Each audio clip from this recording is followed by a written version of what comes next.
All right. I'm just also going to take a quick attendance here.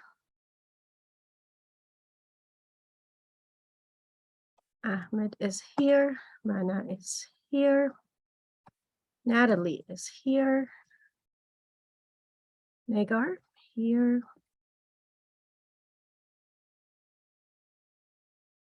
Nikki, Patrick, and Ta. All right, great. Everybody is here today. Wonderful.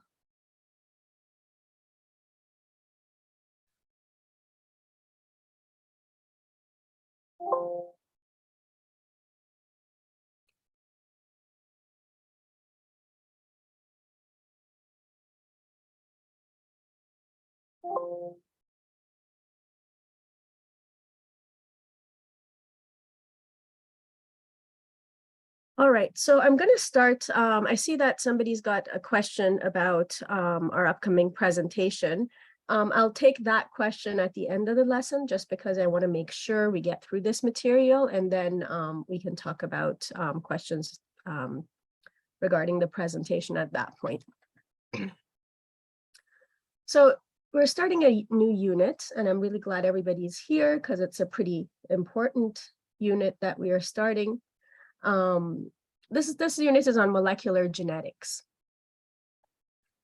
And starting with this unit, you'll get an introduction to DNA and the history of how it was discovered. I'm going to try and take you somewhat through the journey with the scientists and the experiments that led us up to where we are today, what we now know about DNA. And also we are going to, in this unit, also talk about all the different techniques that can be used to manipulate DNA and all the molecular genetic techniques. So, and also at some point, we're also going to discuss some of the social, ethical, and legal issues surrounding genetic research and genetic manipulation. And through this unit, we will also understand all the different cell components and their roles in relation to the processes that occur with DNA. So in total, by the end of the unit, you're expected to have an understanding of these concepts that are related to molecular genetics, and also how these molecular genetic techniques that we're discussing are applicable to industry and to agriculture.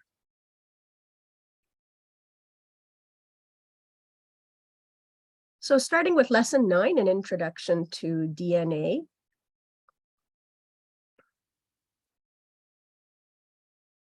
So one of the main goals of life is to reproduce itself.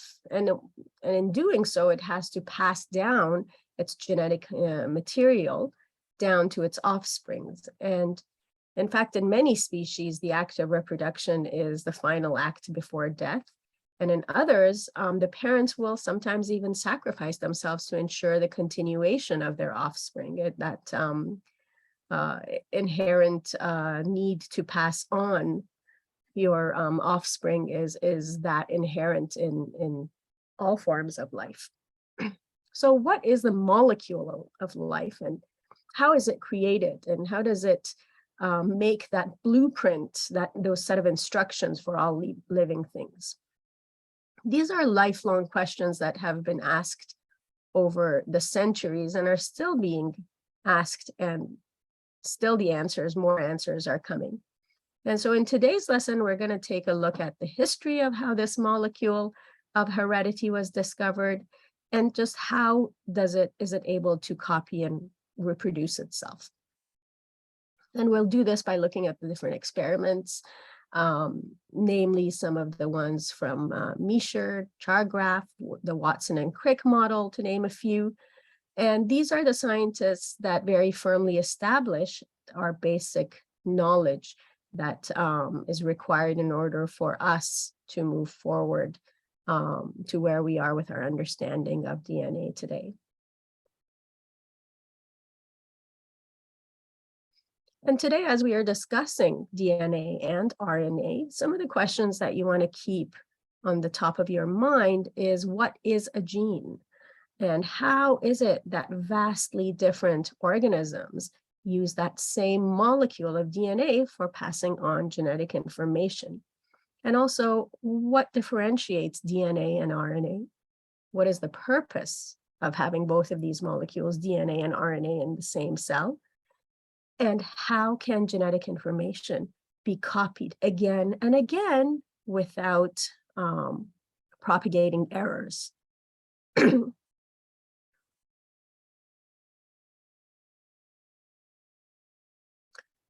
Looking back, it's really been realized by people for centuries, at least at a very basic level, that if you have individuals from the same family, they tend to kind of look alike one another. They have similar features, some similar characteristics.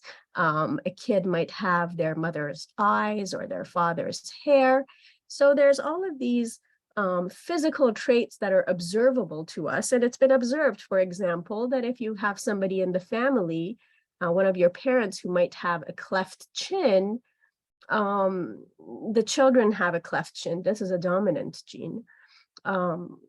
And of course, at that time, early on, the concept of dominant and recessive wasn't known yet, but certainly people started to make certain connections between features, such as having this peak in your hair called a widow's peak and no widow's peak. Dimples are another feature. Hair color, whether you have blonde or dark hair. The presence of freckles is another thing that's controlled by genes. Certainly eye color, brown eyes versus blue eyes, and your earlobes, whether they are free or they are attached. People have even used this idea of inheriting certain traits to breed certain animals to make better breeds, such as in cows that provide us with more milk, or hens that might lay more eggs, or horses that can run fast. But the mechanisms that caused this early on were not understood. And the beginning of the understanding about the principles of heredity came from Gregor Mendel. And Gregor Mendel was an Austrian monk, and he did some experiments with peas that he planted in his garden. And he experimented with these peas and found that there were many different traits in his pea plants. And he did many different kinds of breedings and crossbreedings among the seeds that he got from his pea plants, and mixing those various traits and then studying those traits that would then appear in the offspring of those pea plants.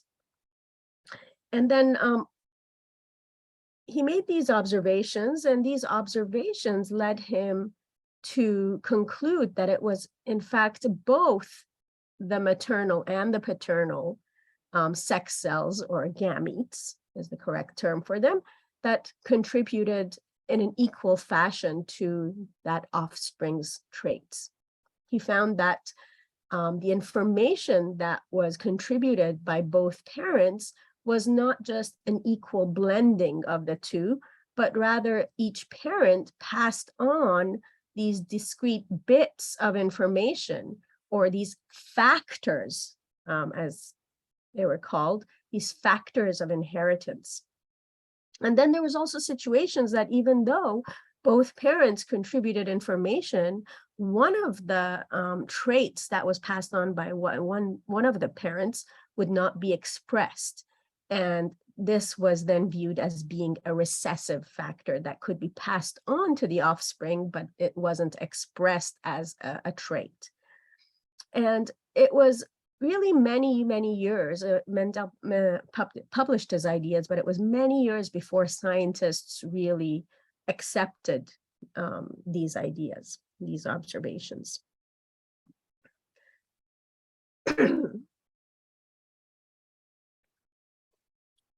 So years later, it wasn't until in the 1950s, through the work of Friedrich Miescher, that excuse me, that, excuse me, that's not what I wanted to say. What I was going to say is that we determined the structure of DNA in the 1950s, but as far back as 150 years ago, there were being investigations done into trying to discover that substance of heredity. And a scientist named Friedrich Miescher, within a few years of Mendel publishing his results, he then isolated something from the nucleus of white blood cells, which he called nuclein because it was found in the nucleus. And he renamed this, and eventually this nuclein became renamed as deoxyribonucleic acid, which is the name that we know it by today. This was done once the chemical composition was determined later on. And as more studies were done, it was found that this substance, this nuclein, had an acidic portion, which he called the nucleic acid, and an alkaline portion, a base portion, which was later identified to be made up of proteins. So there was a debate as to whether it was this DNA material or the protein material that were the hereditary materials. This debate really continued on for many years, well into the 20th century.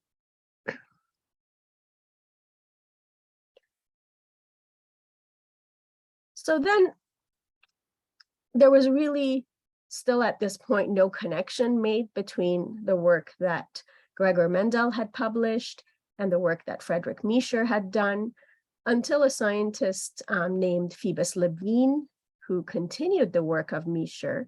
And for a very long time, nearly 13 years, he spent on this project, and eventually he isolated that nucleic acid substance and found out that there was actually two types of this substance. So Phoebus Levine showed that there are actually two types of this substance with two different sugar components. One of them was a ribose, one of them was a deoxyribose. And the structure of these two different sugars are shown here. And the predominant difference between is that this is the structure of ribose. And as you can see, there is an OH group here at position 2'. And in deoxyribose, it's missing the oxygen. It's one oxygen less, one oxygen short. So it's a deoxyribose. So ribose versus deoxyribose.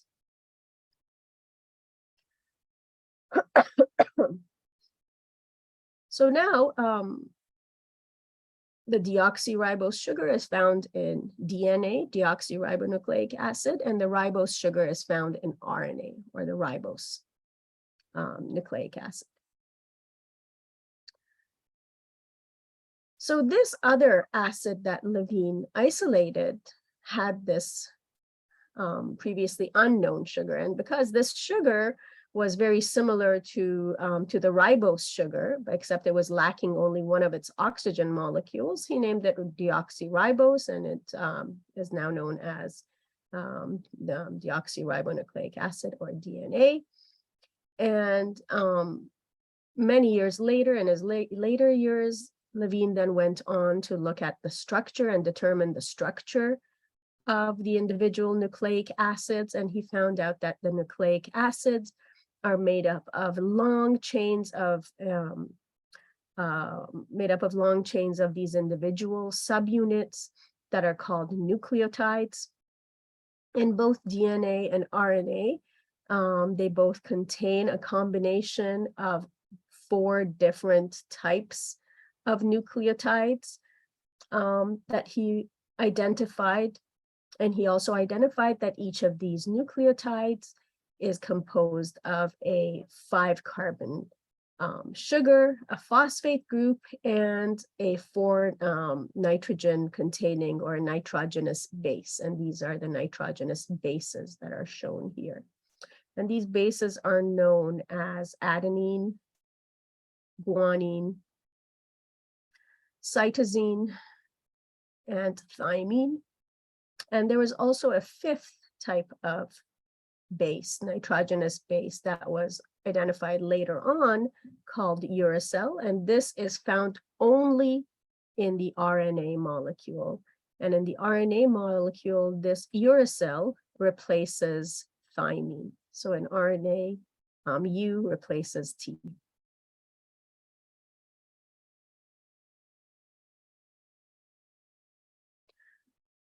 So during the time that Levine was doing his research on these nucleic acids, there was another scientist called Joachim Hammerling. He was a Danish biologist, and he was studying a single-celled green algae called acetabularia. And he was doing this to see if he could determine the location of the hereditary information in the cell. And so although this acetabularia is made up of only one cell, it's a single-celled organism, the organism grows to be quite long, about 5 centimeters long or so, and it's pretty easy to work with as a single-celled organism. It also has a very unique structure, which has 3 parts. There is a distinct foot part. There's a stalk, and there's a cap region. That kind of looks like a cap of a mushroom. And this foot part is where the nucleus is in this acetabularia. So in his experiment, Hammerling, in one of his experiments, he took off the cap from some of the cells. And in another, he took out the foot from the other cells. And he saw that those that had lost the cap were able to grow another one, but those that had lost their foot were unable to regenerate. And so this led him to the idea that the hereditary information that was being used to regenerate the missing portion of this cell, this cap, must be found within the foot and possibly in the nucleus region. So altogether, all of this information at this point that came from the work of Miescher and Levine and Hammerling really was starting to give scientists the idea that the nucleus held the hereditary information, but they still weren't sure as to what part of that nuclear component was responsible, because chromosomes, after all, consist of both DNA and protein. So some scientists suspected that it was the DNA that held the hereditary information, but others thought that the DNA molecule was just too simple to provide so much complexity of information and provide all the information necessary to build an entire organism. Many of them thought that it could be actually the protein part, that those were the molecules that contributed hereditary information. So in order to really answer this question, it took scientists a long time and many, many experiments to arrive at an answer that was satisfactory for all. So leading up to trying to understand where is this hereditary information in the nucleus stored? Is it stored in DNA? Is it stored in protein? There was a scientist called Frederick Griffith, and he started to work with Frederick Griffith started to work with to develop a vaccine. And his vaccine was against pneumonia. And pneumonia is caused, this type of pneumonia was caused by a bacteria called Streptococcus pneumonia. And Streptococcus pneumonia has 2 forms.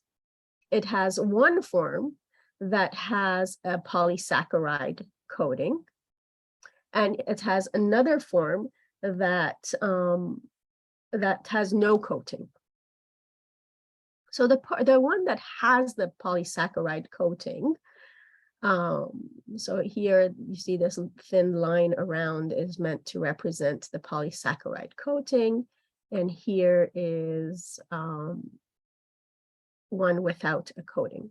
So the ones that have that polysaccharide coating, that encapsulated type of bacteria, are quite deadly or pathogenic. They can cause disease. They are disease causing. So the disease causing coated strain, and then there was the uncoated or harmless type.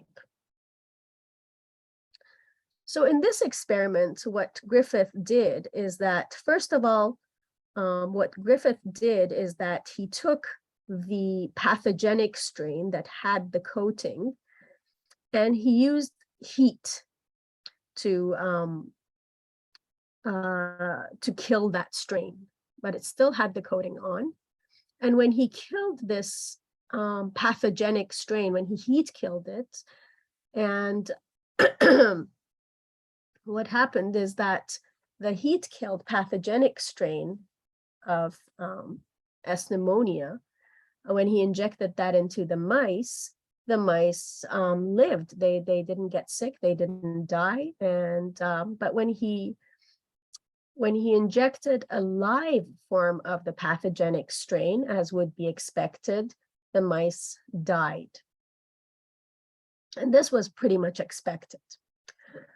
He also performed another experiment where he injected the non-pathogenic live strain of the bacteria into mice. And again, the mice lived as well. And again, this is kind of expected. The surprise came in this scenario. In this scenario, what he did is he took a mixture of the heat-killed pathogenic strain. So it has the coating, it is pathogenic, but it's been killed by the heat.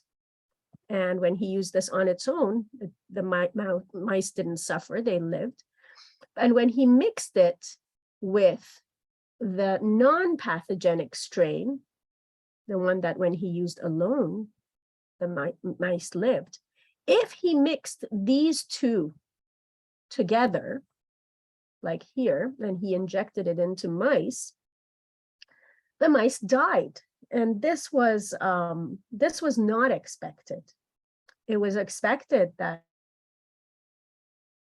the pathogenic strain was dead and the non-pathogenic strain shouldn't cause them any harm. Instead, the mice died. So as a result of this, Griffith proposed that there must be a chemical in that heat-killed pathogenic strain that is able to change that live non-pathogenic strain to now make it deadly and pathogenic. And he called this phenomenon transformation. So now scientists were aware of this transformation ability of bacteria. And they started to use this in their experiments. So finally, in the late 1940s and early 1950s, a group of scientists, Avery, McLeod, and McCarty, these three scientists finally were able to provide enough solid evidence through their experiments to convince the scientific community that, in fact, it was DNA that was the hereditary molecule. Excuse me.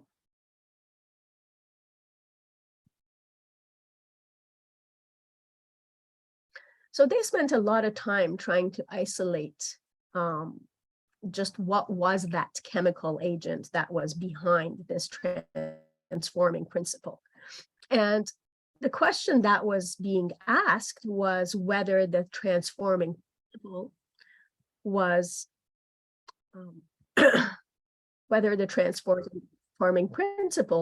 was DNA or was it protein. So they did experiments and they reproduced Griffith's experiments, but with one very important difference. They did, in one set of experiments, they treated the bacteria with an enzyme that destroyed proteins, so a protein destroying enzyme. So a treatment that would take care of all the enzymes, or take care of all the proteins. And in another set of experiments, they treated the bacteria with DNA-destroying enzymes. And so when they did these two types of experiments, their results showed that the transformation still took place when the protein was destroyed, but transformation did not happen when the DNA was destroyed. And so these results led them to believe that DNA was the transforming agent. And first, scientists really questioned their results, and they questioned them on many different levels. And some suggested that maybe not all the proteins were destroyed by these enzymes, and some could have still survived and caused the transformation, while still others thought that if DNA was the hereditary molecule, it may only work for simple organisms like bacteria, maybe not for more complex organisms such as ourselves. And many still believe that DNA was just too simple to be the molecule of hereditary for most complex life forms. Maybe this was something that was applicable only to sort of basic unicellular bacteria type of life forms. So the debate was still maybe going on somewhat. But at this point, yeah, most of the results were in. But there was still a debate going on in the scientific community. And now continuing just on a historical time scale, it was in the 1950s also that a scientist named Erwin Chargaff, who was also continuing Levine's work, and he studied the nucleotide composition of the DNA. So earlier on, when Levine was working on this, he had mistakenly assumed that all of these bases, these 4 different types of bases, were present in DNA in equal amounts. So if you had equal amounts, you had 25% A, 25% G, 25% T, 25% C. Equal, must be in equal amounts. But Erwin Chargaff showed that, in fact, this was not true. He found that the nucleotide composition of DNA was different from one species to another. And that, but if you investigated within the same species, the composition was the same. So this led to Chargaff's rule. So this is known as Chargaff's rule, where adenine always pairs with thymine, guanine always pairs with cytosine, and that is reflected in Chargaff's rule, where in a DNA strand, the percentage of the adenine is always equal to the percentage of thymine, and the percentage of cytosine is always equal to the percentage of the guanine. And what was really important here is that no matter what the species, the same amount of adenine that was present was always exactly the same amount of thymine. So these two were always the same within the same species. So in the human species, you have as much A's as you have T's. But if you look at fish, that might be a different number, but with these two still being the same. So this is now known as Chargaff's rule, and it started to put more weight on the whole theory of DNA being the hereditary molecule.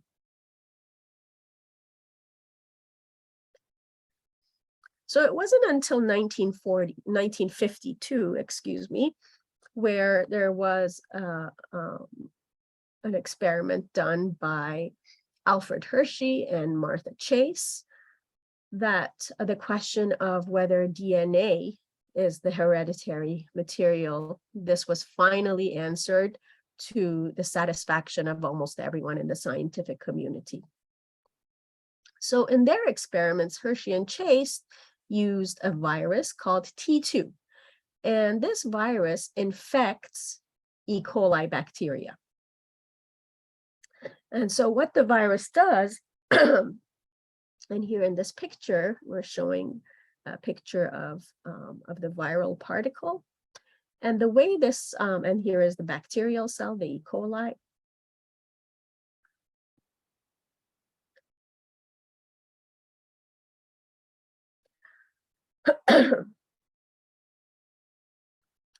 So what this does is the virus particle attaches itself to the wall of the bacterial cell and injects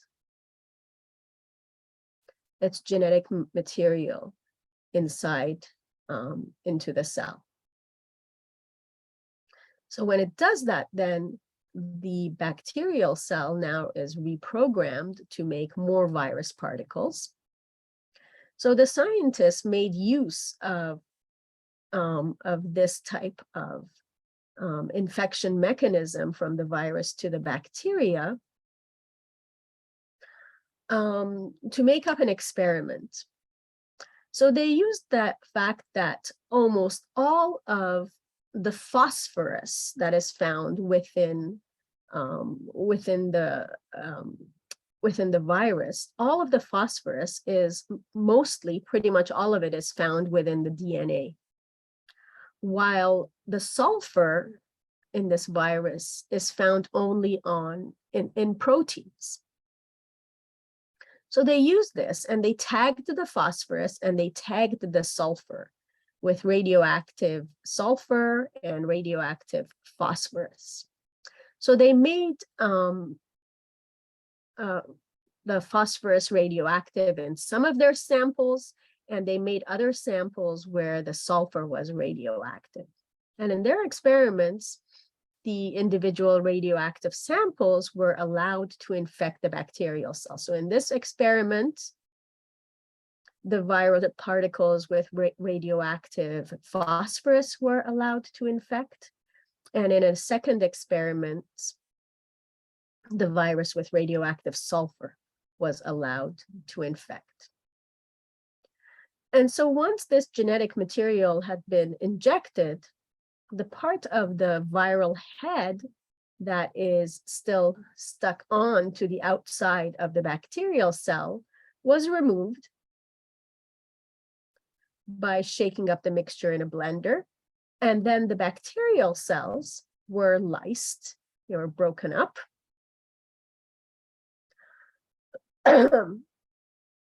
And were analyzed, and they were found that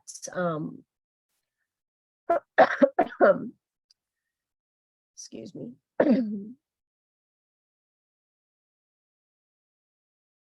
They found that the samples where the DNA had been labeled showed that the DNA had entered the bacterial cells, while the sulfur labeled proteins here, and you can see they've put this, let me make this maybe a little bit larger. There's a glowing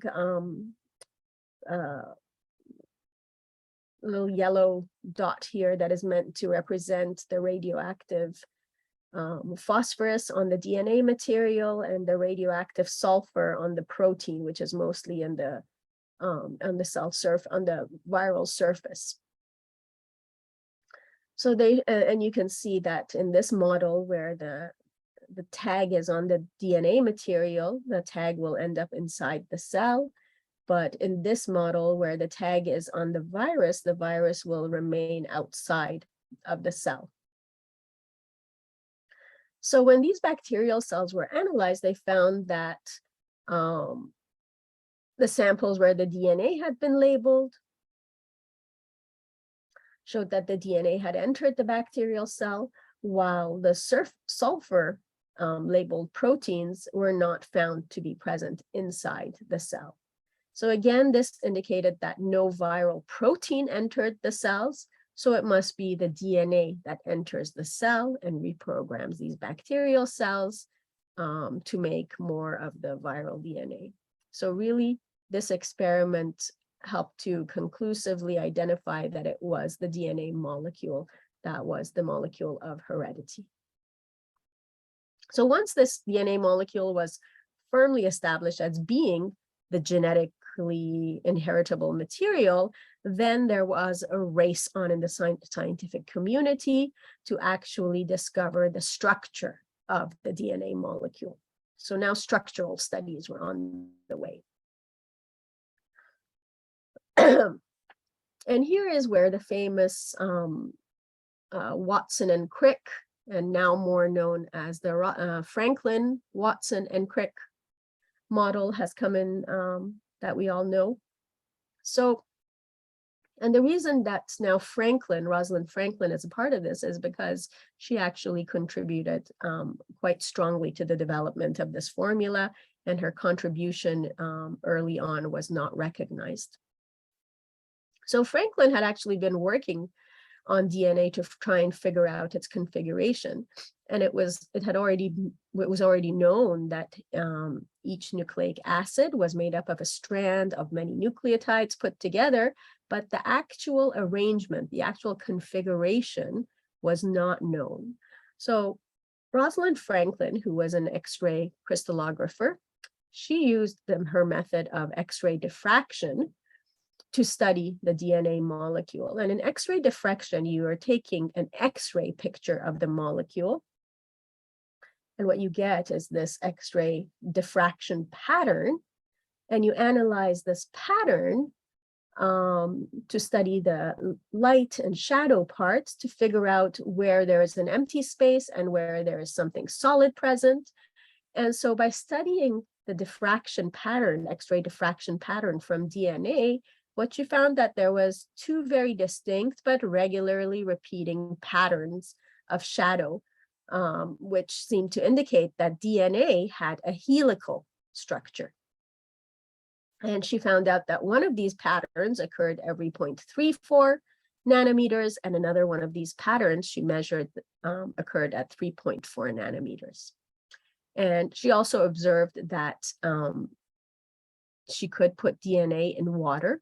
And so she concluded that the hydrophobic or water-hating nitrogenous bases must be located on the inside of the helical structure, with the hydrophilic or water-loving sugar phosphate backbone being on the outside, facing the watery environment of the nucleus. So together with her data from X-ray crystallography and the collaboration between James Watson and Francis Crick, they developed a model that led to the understanding of the structure. So they've tried out a number of different models together before proposing that double helix model that is now established as the definitive DNA structure. And they published a paper in Nature magazine and received the Nobel Prize in 1962. Sadly, Rosalind Franklin had passed away by then, and she did not receive a Nobel Prize and was not recognized for her contribution. So now here we have that DNA double helix model based on the work of Franklin and Watson and Crick. And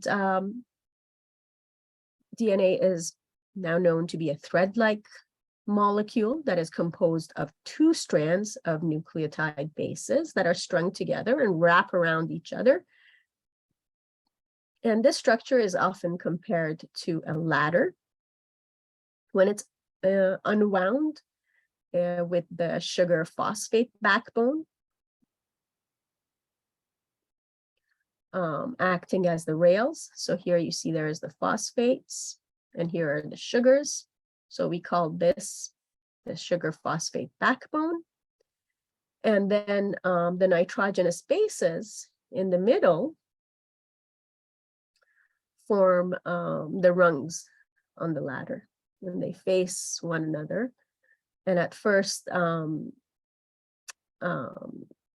the spaces between the rungs that was measured from over here, you can see that 0.3 nanometer spacing that Rosalind Franklin measured in her X-ray diffraction patterns. That's the spacing that regularly repeats. That's one of the regularly repeating spaces. So the space between the rungs of the ladder is 0.3 nanometers. And then the other pattern, the 3.4 nanometers one, is one that occurs every 10 bases or every full turn of the helix.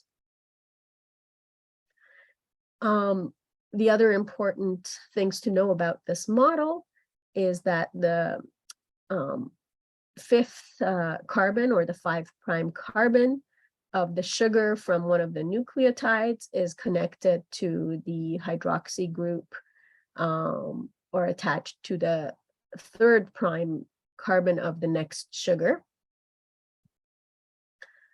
And and all of these phosphate groups for a strand have the same orientation. So the DNA strand is said to have a directionality, and and it's oriented in a 5' and 3' end. There's an orientation to this.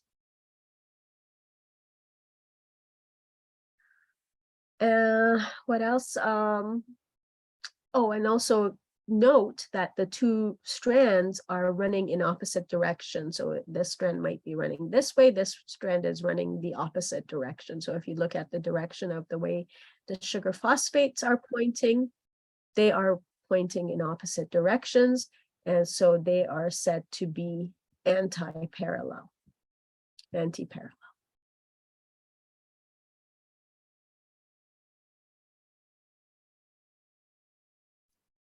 Similarly to the DNA molecule, the RNA molecule has been studied structurally and found to be quite similar. And there's some differences between them, firstly in the sugar, and then the bases that we've already talked about. So instead of the deoxyribose, there is the ribose sugar in RNA, and then the bases, where we mentioned that U replaces T. The other important thing is that in the RNA molecule, there's only a single strand, whereas in DNA, there is a double strand. And we'll look at this a little bit later on in the unit.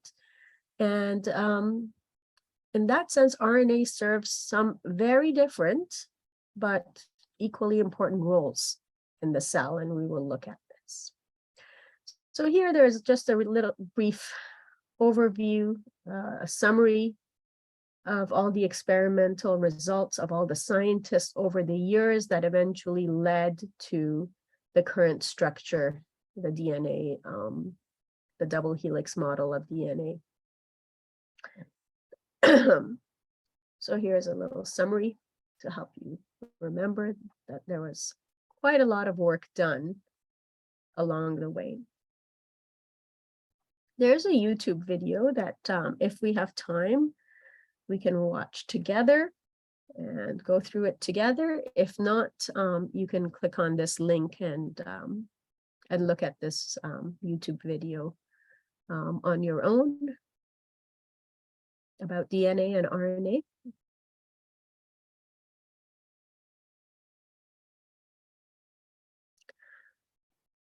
So then once scientists found and came to an understanding, the realization that DNA was the molecule of heredity, and also had a proposal for its structure, a model for the structure, this opened the door to ask entirely new questions.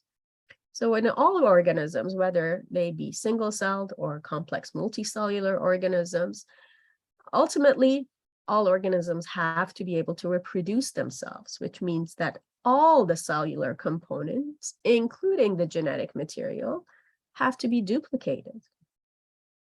And cells perform this through a process called mitosis, where that genetic material becomes replicated and equally divided between the nuclei of the two daughter cells.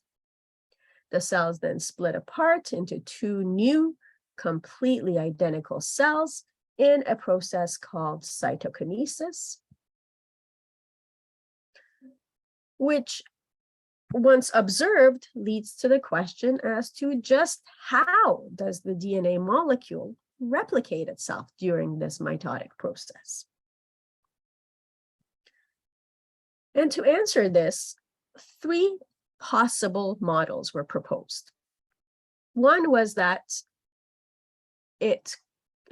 the replication could happen in a conservative way, meaning that the original double helix DNA is used as a template to make a copy of an entirely new double-stranded copy.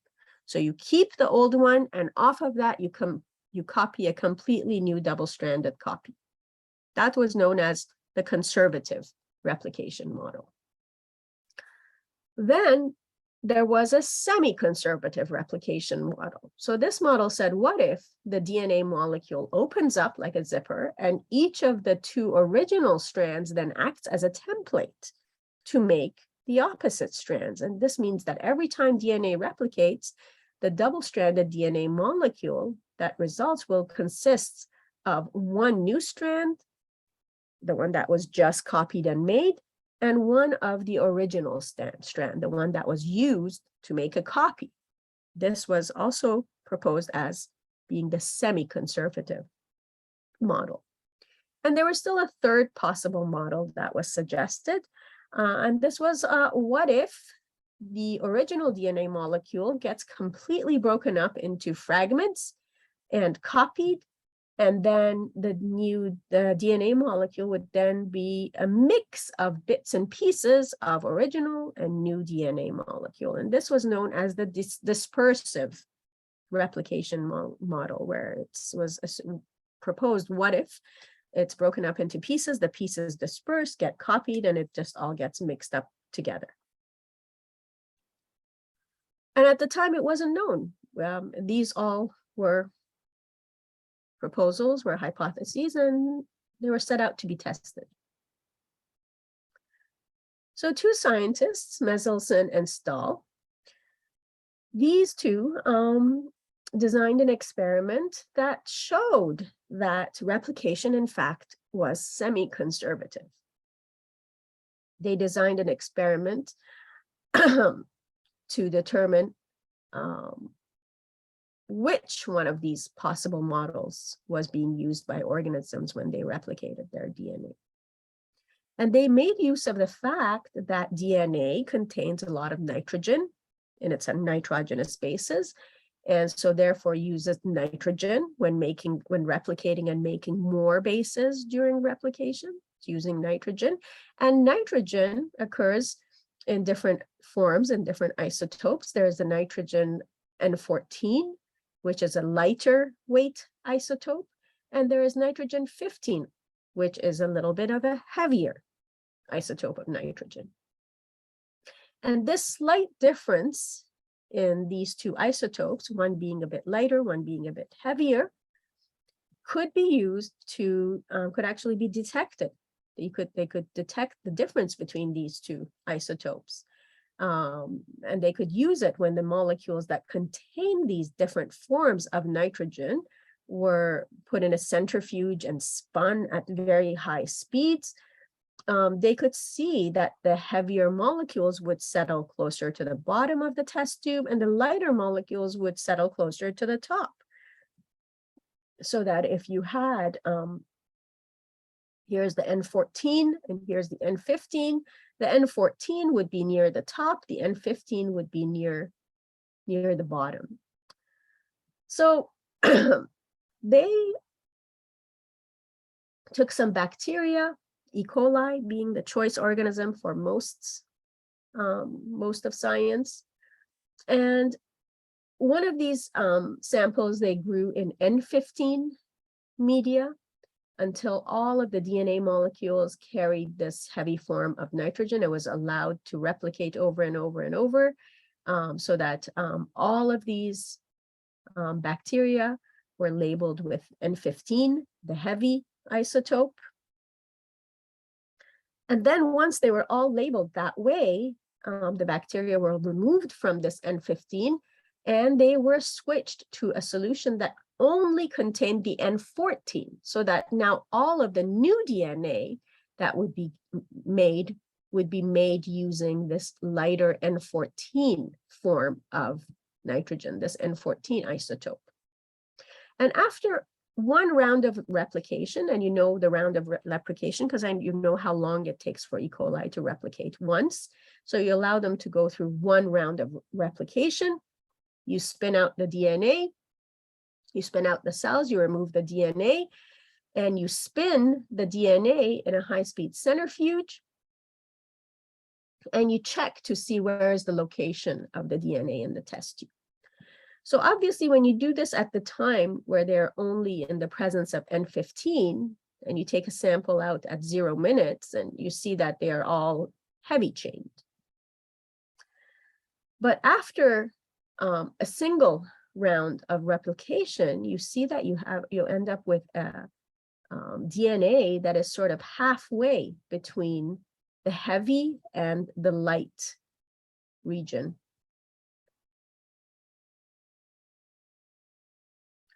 And then if you allow another round of replication, you see that you now have DNA that is in the light, only containing the light form of the isotope.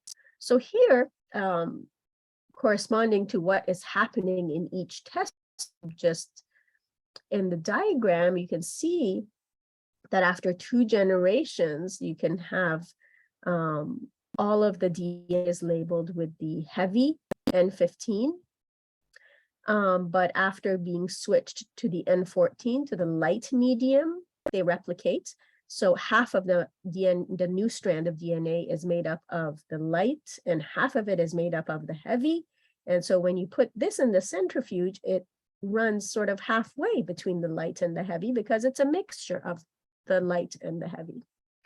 Let them replicate yet one more time in the solution of the light medium, and you will get more. You will get this heavy chain being diluted out even more, and you will have more of the fully light chain made, which will appear as a band up here in the light region. Excuse me. So in conclusion from this experiment, they concluded that this type of pattern can only be seen if each DNA molecule contains a template strand from its parental DNA. So here's the parental DNA. One strand goes here and gets a copy. One strand goes here and gets copied. So each of them has one. And then once again, this goes through replication. So the blue strand goes here, the red strand goes here. You have the red in your media, so you add a red strand here and another red strand to the red strand, so a double red strand. And the same with this situation here. And the red strand represents the light DNA, and the blue strand represents the heavier N15 DNA. So the results showed that the DNA molecule did not all settle at the bottom of the test tube once it went through replication. So, and that it contained both the heavier form and the lighter form, and that it suggested that DNA replication happened in a semi-conservative manner. So during this process, the fact that these DNA strands are complementary to one another forms the basis for the synthesis of the new strand. And by complementary, we mean that if one strand reads an adenine nucleotide at position 6 on one strand, the position 6 on the complementary strand would be a thymine, because adenine and thymine always pair up. So here again is a pictorial representation showing that this is in fact the correct scenario for DNA replication, where the DNA is replicated semi-conservatively, not fully conservatively, as is shown in this picture. So this picture, the big red X, means not conservative, but yes, semi-conservative. And the purple represents the old strand, and the blue represents the new strand that is made. I think they've got it a bit backwards here in this key.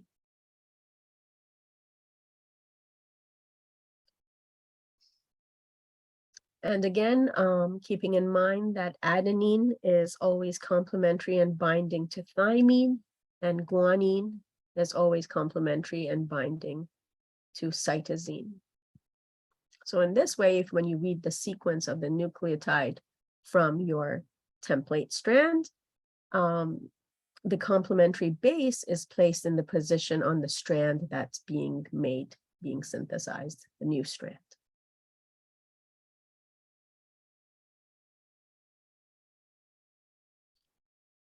So then now more questions were being asked about. So now you know that replication is happening in a semi-conservative manner. But actually, what is the process? How does replication actually happen? All the steps that are involved. Those were the questions that were now being asked. And this process of replication, which is now well understood, and we are not really going to go into the experiments at this grade about how all of these steps were teased out and it was worked out, all the different enzymes that are involved and the sequence of the action. That's beyond the scope of this course. You will probably cover that. You will cover that during your first year university. But all you need to now know is familiarize yourself with the different enzymes and the different steps and the sequence of action that needs to happen when the DNA strand is being replicated. And this process is pretty much the same in simple organisms all the way to more complex organisms as humans. So the main difference really being is that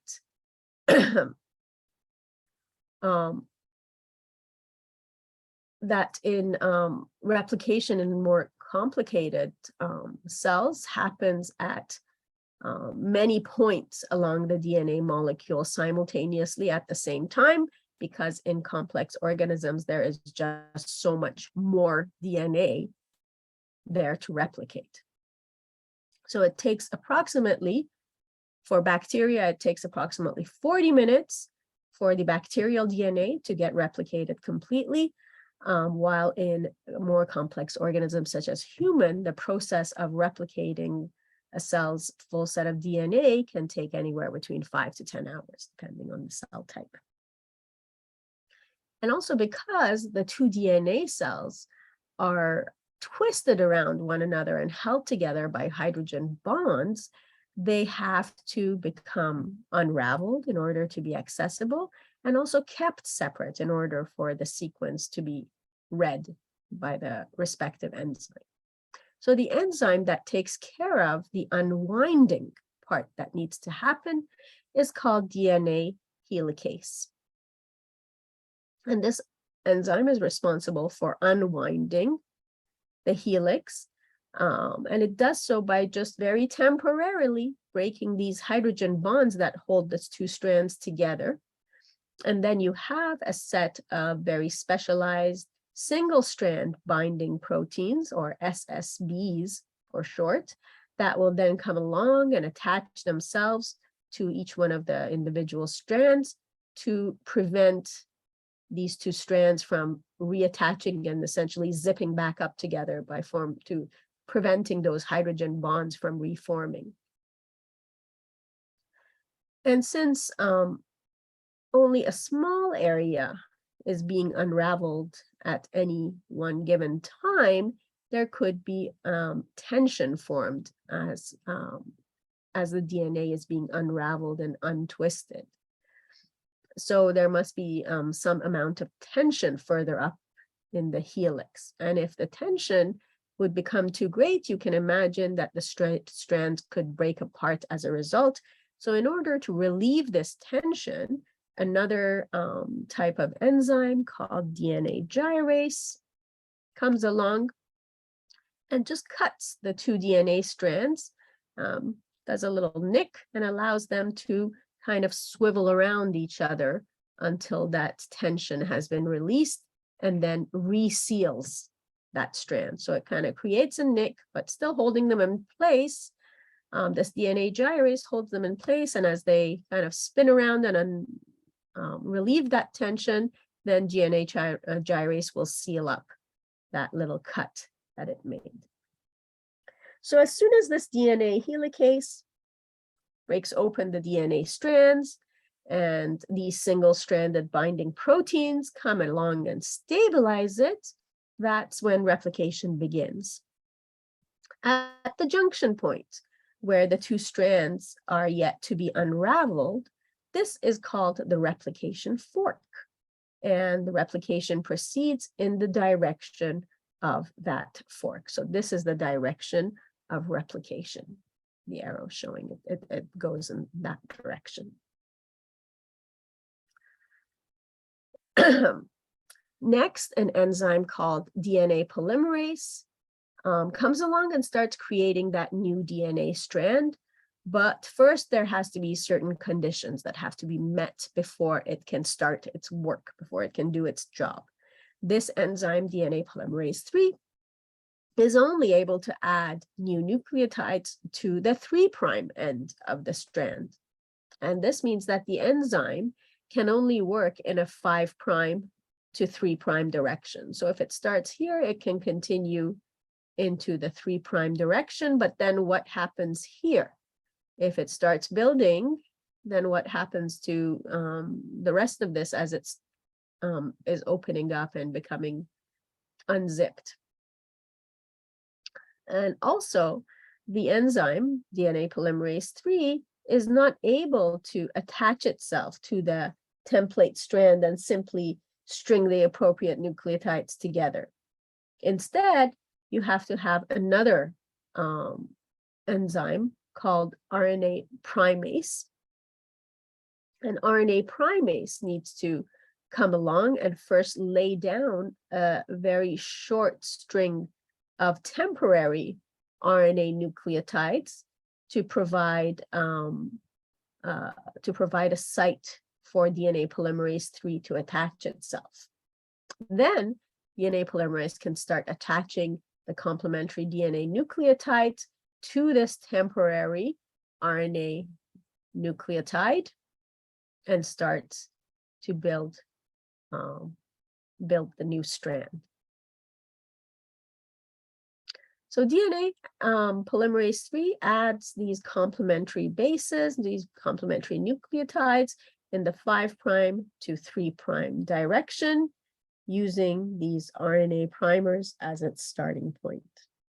And as we said earlier, the two strands run in an anti-parallel direction, in opposite directions to one another. So this creates another problem for DNA polymerase. It can only work in a 5' to 3' direction. It can only go this way on this one, and it can only go that way on that one. So this strand up here, where DNA polymerase attaches itself and is going on into the 3' direction, works quite fine as this replication fork is opening up and more bases on the template are becoming available. Well, this just keeps going on and keeps making up this new strand. This is called the leading strand. It just keeps going, one single uninterrupted strand. However, in the opposite direction, these are known as the lagging strands, and they run in the opposite direction, or in the 3' to 5'.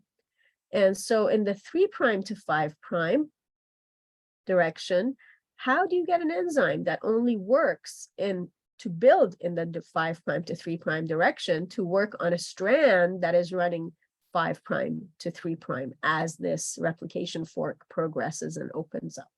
How does it do that? And to answer that, what DNA polymerase 3 will do, it will move past a couple of 100 or 200 nucleotides on the template strand. It'll just come off, hop further down without synthesizing anymore, and then it stops and reattaches itself to a position on that has a new RNA primer put on, and then it starts to work its normal way of working from 5' to 3' direction, away from the replication fork. And just as the same way as it would do on the leading strands, it reads the order of the nucleotides from the template strands and creates the complementary copy at this time. But this time it's just making it in shorter segments. And these shorter segments are known as the Okazaki fragments. named after the scientist who discovered these. And it continues in this way, moving ahead, stopping, reattaching itself, making these short little segments, and then moving forward again, stopping, reattaching itself, and so on. And so, yeah, DNA polymerase adds these deoxyribonucleotides to the RNA primer, forming these Okazaki fragments. And then you have a different enzyme, DNA polymerase 1, comes and replaces these stretches of RNA primer that were put down by RNA primase, and replaces them with the appropriate deoxyribonucleotides. But when it does that, there's a bit of a gap left behind between the fragments. And that's where another enzyme called DNA ligase comes along and joins the fragments by creating phosphodiester bonds.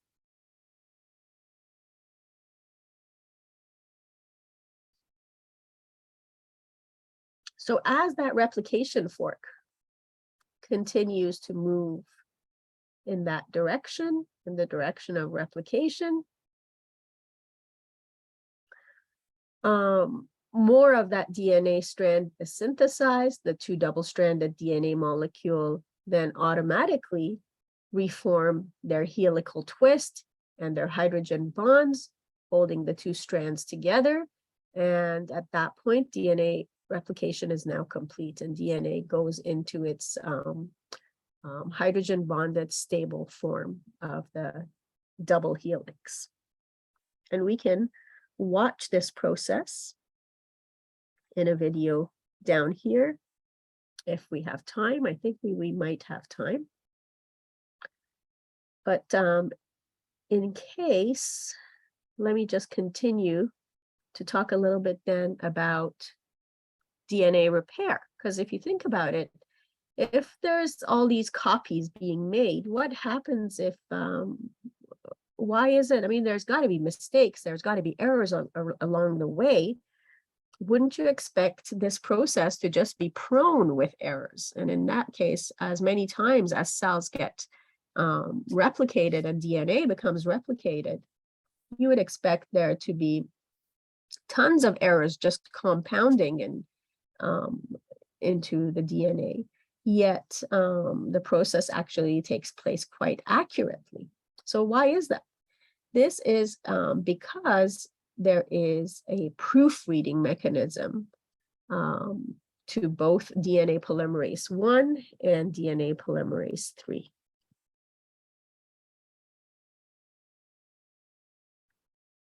I'm going to highlight that.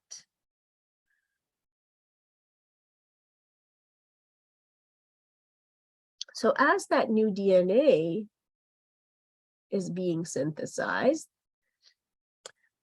the newly synthesized DNAs are rechecked to make sure that there's proper base pairings formed. And when, in the case where an error is found and recognized, both of these polymerases, DNA polymerase 1 and 3, have an exonuclease function to them, meaning they have the ability to cut out the incorrect base and to replace it with the correct base, and then carry on with the rest of the strand. So in a way, a proofreading functionality is built into DNA replication and DNA repair. Right, so actually this brings us to the end of lesson 9, which means we have time to look at those videos, and I will pause them and we can reflect on them and discuss them as they apply to our lesson. And certainly these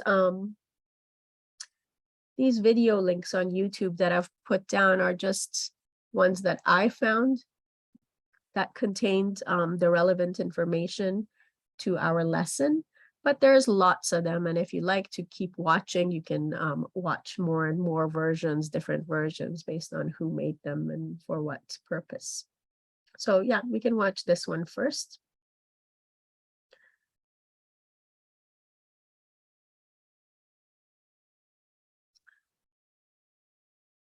Okay, I'm just gonna drag this here. DNA and RNA, an overview of the process. And we're gonna watch it together.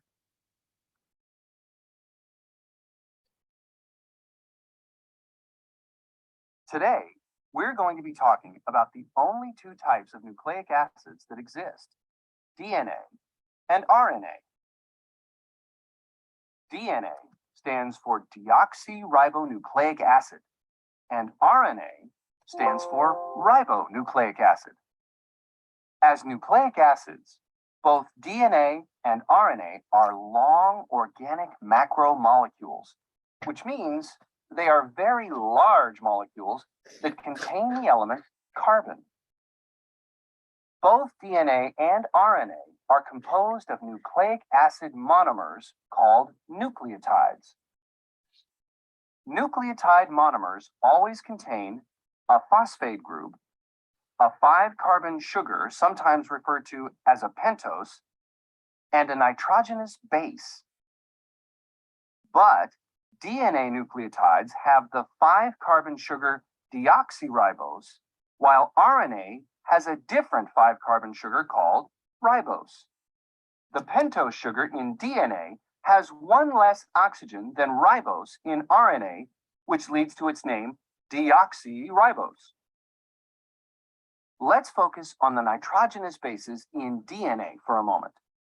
Each DNA nucleotide contains only one of 4 possible nitrogenous bases: adenine, guanine, thymine, and cytosine. These 4 bases are usually abbreviated A, G, T, and C. When nucleotide bases connect through hydrogen bonds, it's important to know that the bases always pair up with the same partners. Adenine only pairs with thymine, and guanine only pairs with cytosine. This is called the base pair rule. Scientists classify nitrogenous bases according to the shape of their molecules. Adenine and guanine both have a double ring structure containing a 6-membered and a 5-membered nitrogen-containing ring fused together. These types of ring structures are chemically classified as purines. But thymine and cytosine both only have a single 6-membered nitrogen-containing ring shape, so they are chemically classified as pyrimidines. Here's a little hint to help you remember this. Pyrimidine has a Y in its name, and so do the bases classified as pyrimidines, thymine, and cytosine. Like DNA, an RNA nucleotide may have the nitrogenous bases adenine, guanine, or cytosine, but unlike DNA, which has the nitrogenous base thymine, RNA has the nitrogenous base uracil instead. This means that any nucleic acid that contains thymine must be a strand of DNA, and that any nucleic acid that contains uracil must be a piece of RNA. Like thymine, uracil has a single nitrogen-containing ring, so it would also be classified as a pyrimidine. So what do the nitrogenous bases have to do with building a DNA molecule? Well, each strand of DNA begins to assemble when the phosphate group in one nucleotide bonds with the 5-carbon sugar in another nucleotide. The 2 strands that make up a DNA molecule are linked through hydrogen bonds between their nitrogenous bases. When the spiral DNA molecule is untwisted, these base pairs look like rungs on a ladder. The spiral DNA molecule is described as having a double helix shape. James Watson and Francis Crick first described DNA's double-stranded helical structure in 1953. After looking at X-ray images of a DNA molecule taken by Rosalind Franklin. This is your sign to print big at Staples. Get a $50 gift card when you spend $200 to market your. Now, let's look at the structure Sorry, guys, about the ads. of RNA and see how it compares to the structure of DNA. While DNA is a double-stranded molecule, RNA is always single-stranded. In eukaryotic cells, DNA is found only in the nucleus, but RNA can be found in the cytoplasm as well as in the nucleus. DNA controls heredity by containing the code or set of instructions for building the functional and structural proteins that make up your body. And RNA uses these varied instructions to build all the proteins a living organism needs. There are three types of RNA: messenger RNA, referred to as mRNA, ribosomal RNA, referred to as rRNA, and transfer RNA, referred to as tRNA. Messenger RNA starts off in a cell's nucleus. Here it transcribes. So this part is actually what we're going to be covering in our next lesson, but we might as well listen to it now, and you can always reflect on it in next lesson because you've been exposed to it here. Transcribes or copies the instructions for assembling a protein from a portion of the cell's DNA. Next, the messenger RNA takes these instructions or protein recipe to a ribosome in the cytoplasm. The ribosome, which is made out of ribosomal RNA and proteins, is the site where this recipe is read and translated into a protein. Finally, transfer RNA in the cytoplasm brings specific amino acids to the ribosome so that the particular protein encoded by the rest. So what's happening here, this is the messenger RNA. These are referred to as transfer RNAs because what they're doing is transferring amino acids. And here is that amino acid chain being built. So every new one that comes along, it has the amino acid that corresponds to the type of codon. We will discuss that next lesson. That is being recognized here and just strings it along on the ribosome. Recipe can be made. We'll cover more detail about the way DNA and RNA make proteins in another video. To sum up, DNA and RNA are the only two nucleic acids that exist.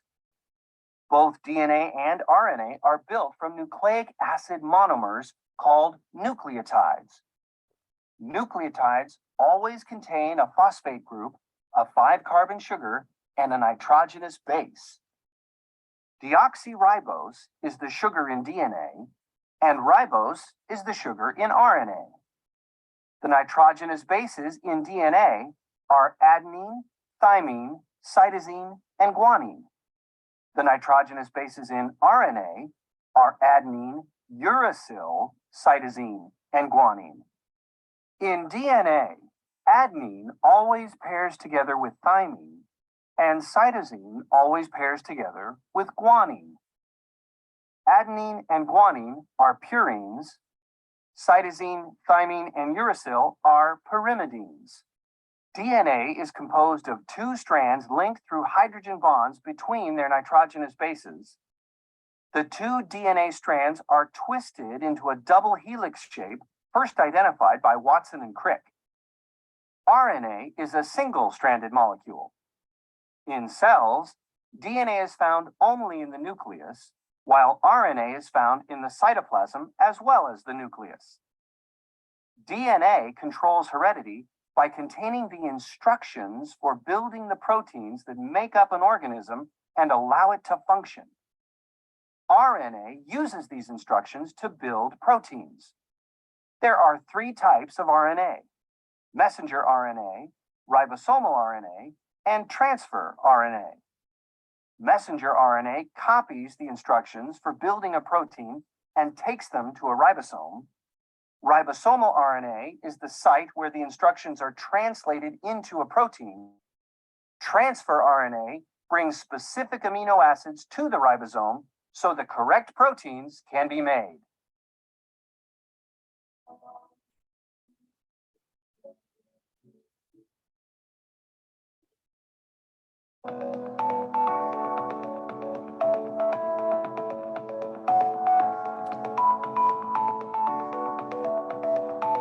Okay, I think that's it for that one.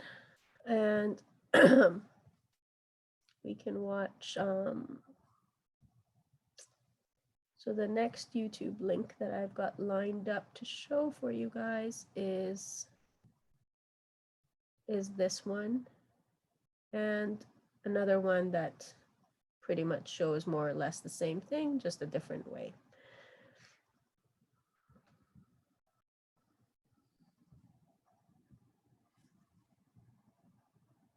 So this is about DNA replication, and it shows it nicely in a 3D way, which is a much more interesting way of looking at it. And DNA is a molecule made up of 2 strands, twisted around each other in a double helix shape. Each strand is made up of a sequence of 4 chemical bases, represented by the letters A, C, G, and T. The 2 strands are complementary. This means that wherever there's a T in one strand, there will be an A in the opposite strand. And wherever there's a C, there will be a G in the other strand. Each strand has a 5' end and a 3' end. The 2 strands run in opposite directions. This determines how each strand of DNA is replicated. The first step in DNA replication is to separate the 2 strands. This unzipping is done by an enzyme called helicase and results in the formation of a replication fork. The separated strands each provide a template for creating a new strand of DNA. An enzyme called primase starts the process. This primase or RNA primase. Enzyme makes a small piece of RNA called a primer. This marks the starting point for the construction of the new strand of DNA. An enzyme called DNA polymerase binds to the primer and will make the new strand of DNA. DNA polymerase can only add DNA bases in one direction, from the 5' end to the 3' end. One of the new strands of DNA, the leading strand, is made continuously, the DNA polymerase adding bases one by one in the 5' to 3' direction. The other strand, the lagging strand, cannot be made in this continuous way because it runs in the opposite direction. The DNA polymerase can therefore only make this strand in a series of small chunks called Okazaki fragments.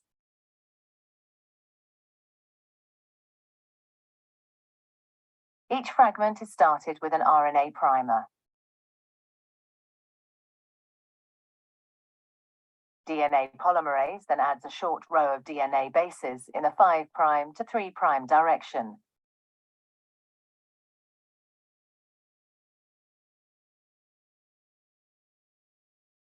The next primer is then added further down the lagging strand. Another Okazaki fragment is then made, and the process is repeated again.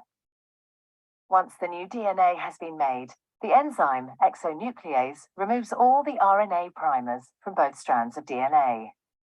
Another DNA polymerase enzyme then fills in the gaps that are left behind with DNA.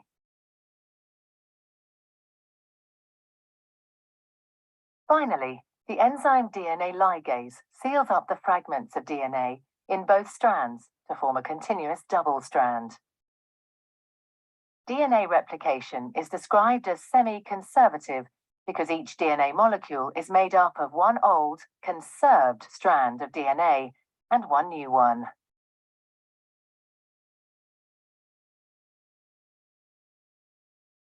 Okay, and I also have a second one that we can watch that will show the same process, a little bit different type of illustration.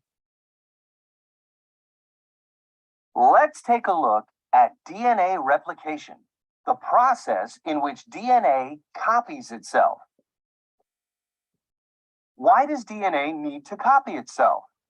Well, before a cell divides during mitosis, it must make a copy of its original DNA.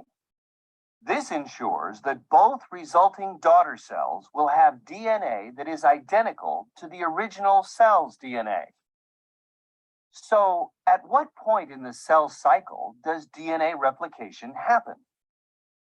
DNA is copied or replicated during the S phase of the cell cycle. A good way to remember this is that S stands for synthesis, which means to make. Now, let's see how DNA replicates during the S phase. If we zoom into the nucleus, we can see the DNA molecule's two strands or sides twisted together in the classic double helix formation. The two strands are connected by hydrogen bonds between their nitrogenous bases. The first step of replication begins with an enzyme called DNA helicase. The suffix ase or ACE tells you right away that helicase is an enzyme. Helicase unwinds and then separates the two sides of the DNA molecule by breaking the hydrogen bonds between their nitrogenous bases. Each separate half of the DNA can now serve as a template or pattern for the creation of a new strand of DNA. This separation exposes all of the nitrogenous bases on both sides of the DNA to the environment within the nucleus, where free nucleotides are present. This brings us to the second step in DNA replication, the creation of two new identical DNA strands. An enzyme that assists in this process is called DNA polymerase. It adds free nucleotides available in the nucleus to the original template strands. DNA polymerase does this by creating new hydrogen bonds between the available nitrogenous bases of the free nucleotides and those on both sides of the original DNA molecule. New nucleotides are added to the template strands following the base pair rule of nitrogenous bases. Remember, in DNA, adenine always bonds with thymine, thymine always bonds with adenine, guanine always bonds with cytosine, and cytosine always bonds with guanine.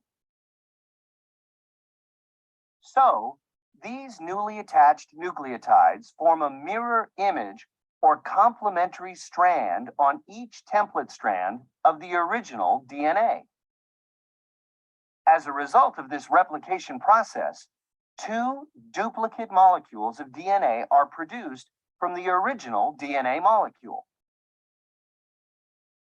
With DNA replication now completed, the cell is ready to begin mitosis. We will cover mitosis in another video. In summary, DNA replication is a process in which DNA duplicates itself, making an identical copy. Replication occurs during the S phase of the cell cycle when a somatic cell is preparing to divide. DNA replication is necessary so that the two daughter cells produced after mitosis both have DNA that is identical to each other and identical to the DNA in the original cell. At the beginning of replication, an enzyme called DNA helicase breaks the hydrogen bonds between nitrogenous bases and unwinds the DNA molecule. Each side of the original DNA molecule serves as a template for the creation of a new complementary strand of DNA. With the assistance of DNA polymerase and other enzymes, free nucleotides are added to the template strands following the base pair rule. The result of DNA replication is two identical duplicate DNA molecules from the original DNA molecule.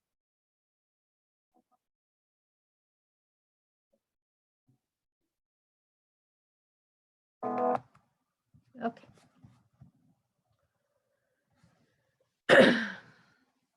So that's that brings us to the end of lesson 9, and we can continue next week with lesson 10. And in lesson 10, we are going to be covering protein synthesis, which you got a little sneak preview of. And you're welcome to start going over this lesson ahead of time. There are also some video links that I didn't put in. Okay. I might be putting in some there. Okay, there's one here. That might just help you visualize the process a little bit better. We will certainly be looking at these also in class together. So that's for next week. Tonight you have unit assignment 2 due. And I've also marked and returned and shared with you in your shared folder in your Google Drive, unit assignment 1. So you can go ahead and look at that and look at some of my comments on there. So yeah, please turn in your unit assignment 2 if you can. And please do your best to stay on top of these assignments and not fall behind, because there's new ones coming every 2 to 3 weeks, as I think you probably started to notice. Any questions about what we covered in today's lesson, in lesson 9?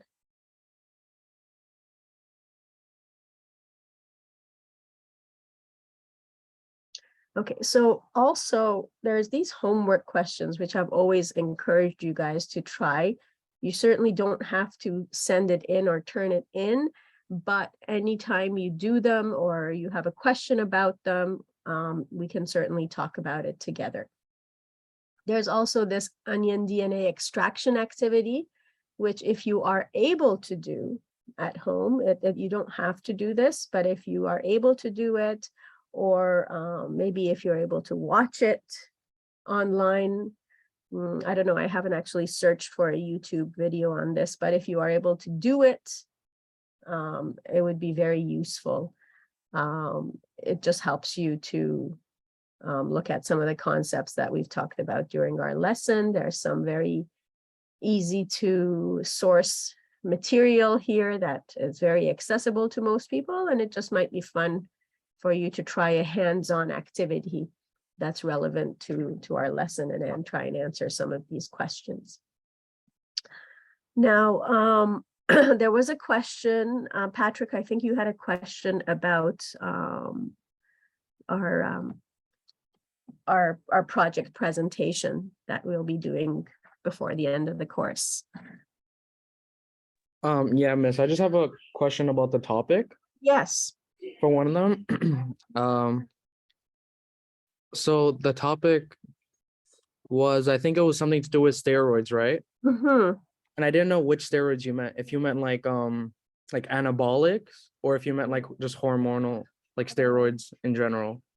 Yeah, this was more about anabolic steroids, but if your interest is more in the other types of steroids and hormonal steroids, you can talk to me about that and propose that as one that you can do. No, because I wanted to do it about the anabolic. Yeah, I yeah. wasn't sure which one you meant, if you wanted in that one or just anabolic. Yeah, I'm just trying to look at that question again. There we go. So yeah, and number 5, research steroids and include the following in your presentation. Describe the role of steroids in our body. So yes, even hormonal steroids, I want you to just cover a little bit of that, give us a little bit of an introduction, and then the second part is to go into the anabolic steroids that some athletes might take. We can research some specific examples and yeah, talk about the hazardous side effects. Yeah, okay. Thank you, Miss. That's all I wanted to ask. Okay. All right, I see that some of you have already started picking your topics. That's great. So yeah, if you guys can pick your topics and start working on those and ask any questions that you have along the way. All right.